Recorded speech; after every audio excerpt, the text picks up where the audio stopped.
Cette relation a enrichi l'Europe, mais n'a pas enrichi l'Afrique. Le président du Ghana, Nana Akufo-Addo, a délivré un discours qui a laissé Emmanuel Macron sans voix. Et pour le découvrir, il te suffit de regarder ça. Je pense que les choses qui nous ont amenés ici aujourd'hui nous en disent long sur le développement de notre continent africain. Je commence par dire que la place de la diaspora, le statut des personnes vivant dans la diaspora, de la diaspora africaine, est intimement lié à ce qui se passe sur le continent. Une Afrique forte et performante transforme votre position et votre statut ici, en Europe. Mais une Afrique qui continue à vivre le récit de la pauvreté, des enfants affamés, des gens qui traversent le Sahara, vont dans des bateaux branlants et meurent à Lampedusa pour se rendre en Europe, cette Afrique n'est pas un récit qui va vous aider ici. Je pense donc qu'entre vous et nous, notre tâche principale est la transformation du continent. Et pourquoi est-ce que je dis cela? Juste un exemple simple. La diaspora chinoise est censée compter quelques 60 millions de personnes. Et dans le tableau des États, il constitue le 25e pays du monde. On dit que des 52 milliards d'investissements étrangers qui ont été investis en Chine dans les années 80 et 90, eh bien, ces 52 milliards ont permis de transformer la Chine en ce qu'elle est aujourd'hui. Le centre de fabrication du monde. 26% de cela venait de la communauté chinoise d'outre-mer. Et ce développement de la Chine qui a eu lieu a changé le statut de la position des Chinois dans le monde entier. Je veux donc que vous preniez ces statistiques très au sérieux, car c'est le lien transformateur que nous voulons établir avec la diaspora africaine. Comment l'impliquer dans le développement du continent? Une fois que nous aurons changé le récit sur l'Afrique et que nous pourrons le faire que par nous-mêmes, nous devrons nous éloigner de l'idée qu'il y a quelque part un Père Noël qui viendra pour développer notre continent à notre place. Il n'y a pas de Père Noël. Il n'y a que nous qui pouvons le faire, développer notre continent.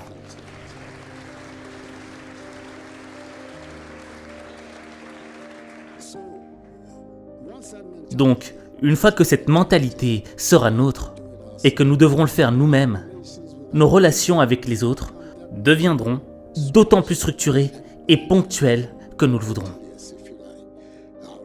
Nos relations avec la France, avec l'Europe, nos relations avec l'Europe sont naturelles. Vous regardez la géographie du monde. L'Afrique et l'Europe sont des partenaires naturels. Il y a cette petite bande d'eau de la Méditerranée qui nous sépare, c'est tout. Donc, quand vous regardez cela et que vous regardez aussi l'histoire qui s'est déroulée entre l'Afrique et l'Europe, c'est une relation naturelle et une alliance naturelle, mais une relation qui doit être différente de la relation que nous avons eue précédemment. Pourquoi est-ce que je dis ça? Cette relation a enrichi l'Europe, mais n'a pas enrichi l'Afrique. Nous devons donc changer cette dynamique. Et nous pouvons le faire qu'en prenant les mesures appropriées pour notre avenir.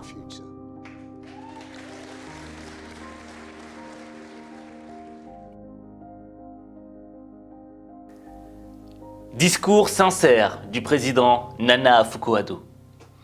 Et je veux dire que c'est vrai que quand tu es chef d'État, tu dois toujours avoir un petit peu la langue de bois. Mais là, il n'y en avait rien à faire. T'as même vu Macron qui était là, qui disait « Ah ouais, toi t'as pas peur toi, toi tu dis ce que tu penses ». Mais disons que dans ce discours, il y a deux éléments essentiels à retenir. Le premier élément à retenir, ce sont les étiquettes. Je veux dire quoi par étiquette? Il y a un moment où le président te dit « Oui, vous savez, ces histoires d'Africains émigrés qui vont à Lampedusa, les pauvres, etc. Faut arrêter. » C'est clair. Parce que c'est une étiquette. C'est une étiquette qu'on pose sur toi. Mais cette étiquette ne dit pas qui tu es vraiment.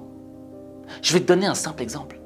Moi, je me rappelle, on me disait souvent « Mais oh, Tu es un pauvre jeune des quartiers défavorisés, jeune issu de l'immigration, de parents immigrés. Oh, pauvre petit. Mais on m'infantilisait. Quand on me dit jeune, déjà, premièrement, c'est pour t'infantiliser. Mais je suis pas un jeune, je suis un homme. Et ensuite, quand on te met dans une case de pauvre garçon, bon, ta situation est difficile, mais on est avec toi, on te caresse dans le sens du poil, tu finis par l'accepter. Il y a un moment où je me disais, ouais, mais peut-être que c'est vrai, je suis ça. Je suis dans une position de victime. Alors caressez-moi dans le sens du poil, je l'accepte, parce que je suis une victime, je ne peux rien changer. Mais c'est pas ça la vie. Les plus grands personnages de ce monde, ce sont des gens qui ont retiré toutes les étiquettes qu'ils avaient sur eux et qui ont décidé d'être la personne qu'ils devaient être. Je vais te donner un simple exemple. Gengis Khan, l'empereur mongol, alias Temujin. À un moment de sa vie, il a été esclave. Mais est-ce qu'on a retenu le fait qu'il a été esclave? Non.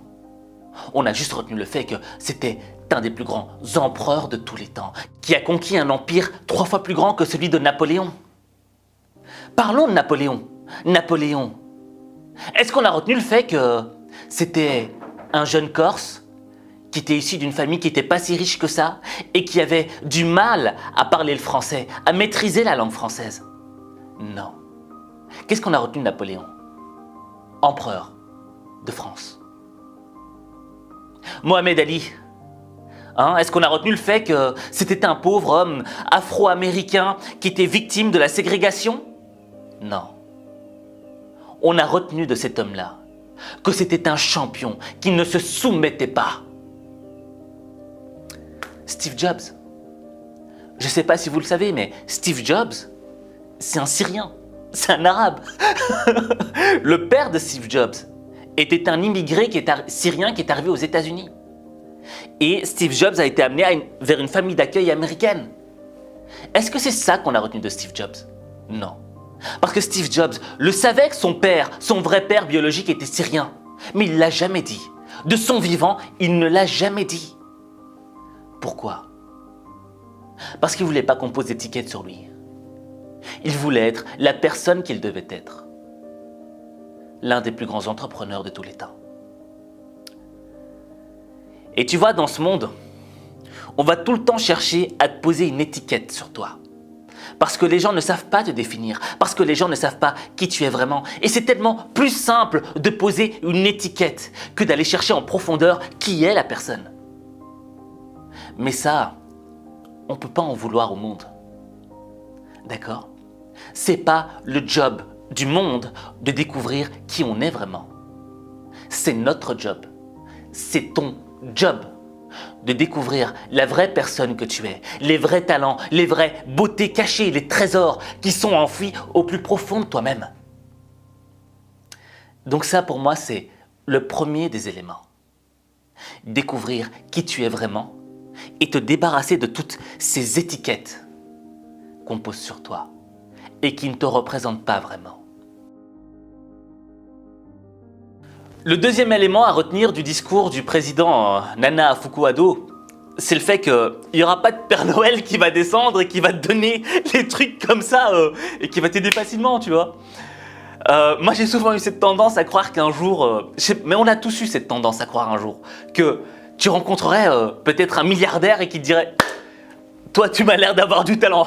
Allez, tiens, 1 million d'euros. Vas-y, monte ton entreprise, fais ton projet, je crois en toi. » Ça n'existe pas. Tu sais, dans cette vie, le problème c'est quoi? C'est que parfois on en a marre parce que on fait face au rejet. Je me souviens, lors de mes études d'ingénieur, j'étais constamment face au rejet.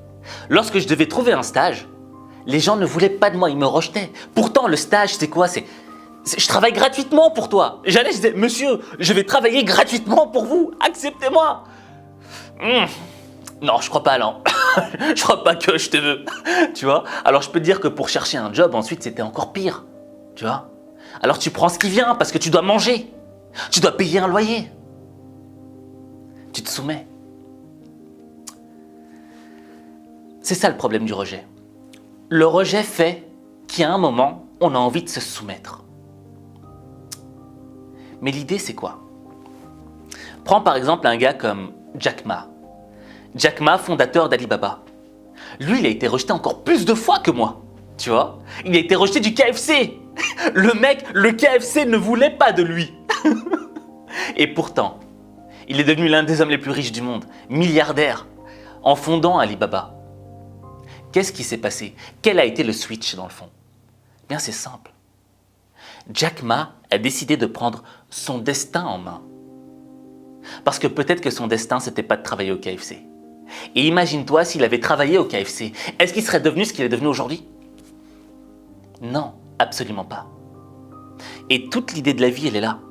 Je pense que nous devons être des hommes et des femmes libres qui décident de prendre leur destin en main. Et quand tu décides d'être ça, de te dépouiller de toutes les étiquettes et de te dire non, non, non, non, non, non, je ne suis pas ce que vous désignez. Je suis un homme, une femme libre qui a décidé de prendre son destin en main et qui ira prendre ce qu'il mérite. Là, ta vie change. Parce que tu n'attends pas qu'on te donne les choses, tu vas les prendre. Et ça, c'est un tout autre concept de la vie. Parce que lorsque tu décides de prendre, tu empruntes le chemin de ton destin. Jack Ma a décidé de prendre le chemin de son destin. Donc, ce que je voudrais te dire par là, c'est que, dans le fond, et je le répète constamment, il n'y a que toi qui peux transformer ta vie. Il n'y a que toi. Je suis extrêmement curieux de savoir quelle étiquette on a posée sur toi dans ta vie. Dis-le en commentaire. Dis quelle étiquette on a posée dans ta vie. Et comment tu as fait pour te débarrasser de cette étiquette? Quel impact cette étiquette a eu dans ta vie? Et en écrivant ce commentaire, tu vois, tu participes à l'histoire du monde. Pourquoi? Parce que je suis sûr et certain que dans 100 ans, 200 ans, 300 ans, des gens reliront les premiers commentaires. Et ils s'inspireront de toi. C'est garanti. Et ces gens-là, on aura peut-être posé des étiquettes sur eux, les mêmes que les tiennes. Mais en te lisant, ils se diront « Au fait, c'est intemporel, mais il y a moyen de s'en sortir. » Tu seras la clé pour le futur. Donc, écris-le en commentaire pour aider les gens du futur.